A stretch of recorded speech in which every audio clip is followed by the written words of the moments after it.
A Toyota Camry has a starting price of around $28,000. Toyota builds that car for roughly $18,000. That $10,000 gap sounds like pure profit. It is not. By the time Toyota accounts for warranty reserves, dealer incentives, interest on plant debt, logistics, and corporate overhead, the net profit per Camry is closer to $1,400. That is a margin of about 5% on a vehicle that took several billion dollars of factory infrastructure to produce. Here is exactly where that $18,000 actually goes, and why the numbers are so much tighter than they look from the outside. Steel and aluminum make up the largest single cost category. A mid-size sedan uses around 900 kilograms of steel and 60 kilograms of aluminum, plus glass, copper wiring, rubber seals, and high-strength plastics across the dashboard, bumpers, and interior panels.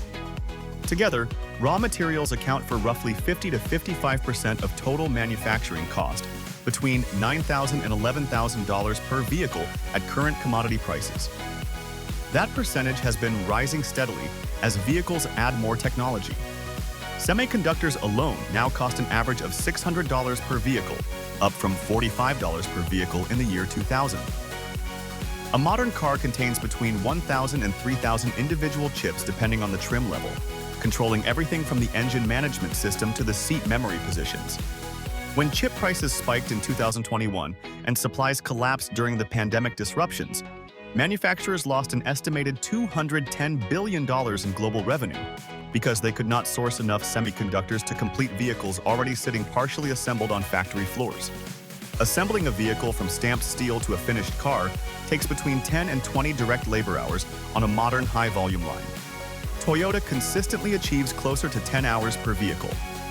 That efficiency is a direct result of decades of refinement under the Toyota production system.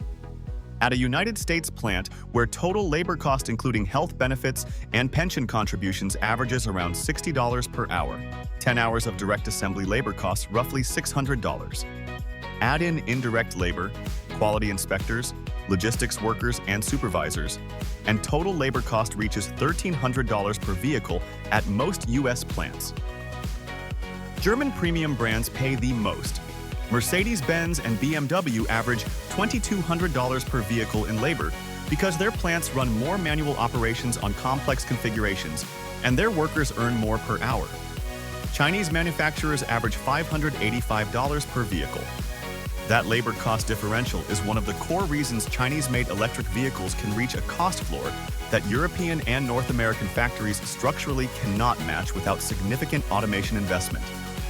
A new stamping die, the precision tool that shapes a single body panel from flat sheet steel, costs between $500,000 and $2 million depending on complexity. A complete set of body dies for one vehicle model runs $30 to $50 million and typically lasts around 2 million stamping cycles before it needs replacement. A greenfield assembly plant capable of building 200,000 vehicles per year costs between $1 and $2 billion to construct, equip, and commission. That capital investment gets amortized across every unit that rolls off the line over the plant's operating life. At 200,000 vehicles per year over a 10-year plant life, a $1.5 billion facility adds roughly $750 to the cost of every car built inside it.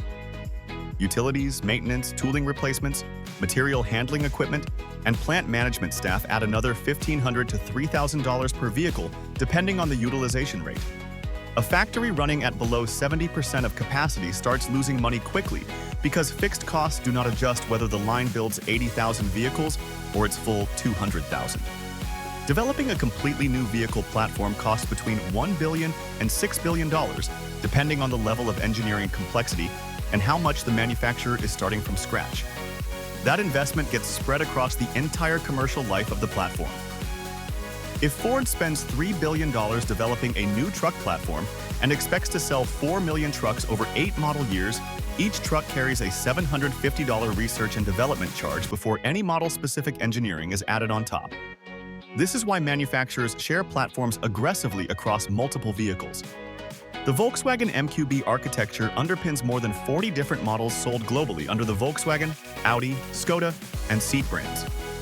Every Jetta, Golf, Audi A3, and Skoda Octavia built on that platform dilutes the original multi-billion development cost across more units. Platform sharing is not a shortcut or a compromise. It is the fundamental financial mechanism that makes developing new vehicles economically viable at all. Add raw materials, labor, factory overhead, and amortized research and development together, and a typical mid-size sedan costs between $17,000 and $25,000 to manufacture, depending on where it is built and how it is equipped. The average industry net profit margin is 3 to 10% per vehicle sold. Toyota, running one of the most efficient manufacturing operations in the world, averages around 8% net margin. General Motors historically operates below 5% on most of its models. These margins are thin not because automakers are poorly run, but because the entire structure of the business is expensive. The vehicles that generate consistently strong margins are pickup trucks and large SUVs, where the bill of materials is broadly similar to a mid-size sedan, but the selling price is $15,000 to $30,000 higher. That is why Ford earns the majority of its total corporate profit from the F-Series line despite selling many other vehicles. And it is why every major automaker, without exception, has shifted product mix toward trucks and SUVs over the past 2 decades. The underlying economics of car manufacturing made it unavoidable. The next time you look at a new car sticker price, the manufacturing cost underneath it is probably 60 to 70% of that number. The remaining 30 to 40% covers the dealer margin, marketing and advertising, warranty reserves, logistics and distribution, and a corporate profit margin thin enough that one bad quarter of steel prices or a semiconductor shortage can eliminate it entirely.